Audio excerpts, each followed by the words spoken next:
Première question toute simple d'abord, Sahar Degan, comment est-ce que vous vivez, vous, à distance, ce qui se passe en Iran ces derniers jours? Ma cousine, je lui parlais tous les jours depuis les bombardements de samedi dernier. Elle allait chercher de l'eau, des bougies, et est prête à vivre tout ça pour la liberté de demain. Et depuis lundi, j'ai plus aucune nouvelle. Ils sont dans un blackout. Ils ne savent même pas quand est-ce qu'il va y avoir une attaque. C'est quelque chose qu'on peut faire, nous, à l'extérieur, c'est de mettre la pression sur nos représentants pour au moins s'occuper de ça, des satellites, pour qu'il y ait la communication, pour des raisons de sécurité, de survie. Vous avez le sentiment que les Américains sont en train de vous libérer? Comment est-ce que vos proches aussi, avec lesquels vous avez pu échanger brièvement, regardent ça? Ils ont toujours souffert des conditions atroces et ils restent debout, et tout le peuple iranien d'ailleurs, que j'admire, évidemment qu'il faut avoir espoir, évidemment que le désespoir ne sert à rien. Le problème, c'est pas seulement ce que voudraient faire les États-Unis et Israël par rapport au peuple. Je pense que eux, ce qui les a motivés au début, c'était donc cette histoire de négociation avec l'arme nucléaire. Et si vous me demandez mon avis à moi, je vais dire non, évidemment qu'il ne faudrait pas qu'il y ait l'arme nucléaire ni en Iran, ni aux États-Unis, ni en Israël, ni nulle part.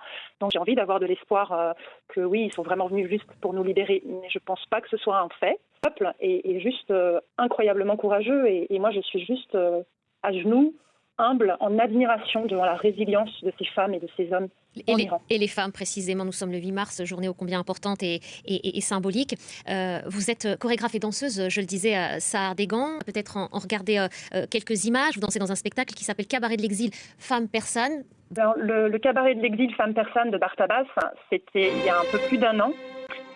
Les images que vous voyez là, c'est la chorégraphie que je viens de faire récemment avec une artiste incroyable qui s'appelle Henriette Janssen, sur un projet qui s'appelle Elle, Femmes du Monde.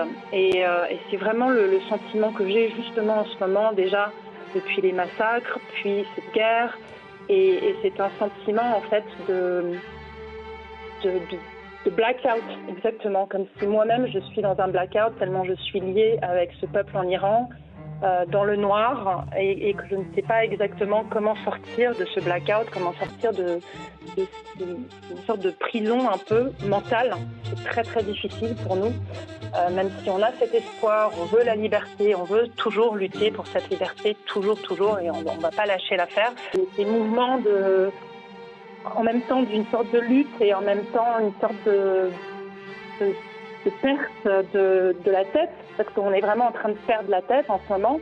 On a des émotions, on est en train de parler de nos tripes, de notre cœur, de notre âme, et c'est très émotionnel tout ça. Et on a de la rage, je pense, on a de la peur, mais surtout aussi de l'espoir de se libérer. Et donc ces mouvements que je crée, ce sont des mouvements de libération pour sortir de ce noir, de ces ténèbres. Merci beaucoup, Sahar Degan. On retiendra votre dernier mot, celui de l'espoir et de la liberté. Merci.